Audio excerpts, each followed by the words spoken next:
নমস্কার বন্ধুরা, আমার চ্যানেলে সবাইকে স্বাগত জানাই। তো আজকে দেখো আমি রেডি হয়ে গেছি, আমি যাব একটা মন্দিরে। তো মন্দিরে যাওয়ার জন্য শাড়ি পরেছি, দেখো আমাকে কেমন লাগছে। এই শাড়িটার সাথে এই ব্লাউজটা নয়, কিন্তু এই ব্লাউজটা ম্যাচিং করে পরলাম, ভাল লাগছিলো বেশ দেখতে। তো দেখো, যেখানেই যায় না কেন বাচ্চাকে কিন্তু খাওয়াতেই হবে, যতই রেডি হই ওকে না খাইয়ে ওকে না রেডি করে কোনো কিছু শান্তি নেই। তো আমি এই জন্য মাম্মামকে খাইয়ে নিচ্ছি, খাওয়ানোর পর মুখটুক মুছে তারপর ওকে রেডি করবো।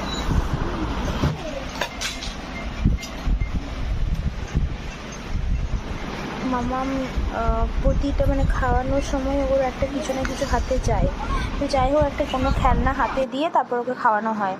তো দেখো এরকমভাবে খাইয়ে তারপর আমি রেডি হয়ে গেছি, এবারে বেরিয়ে পড়বো। অটো এসে গেছে, এবারে রেডি হয়েছি, এবার বেরিয়ে যাব।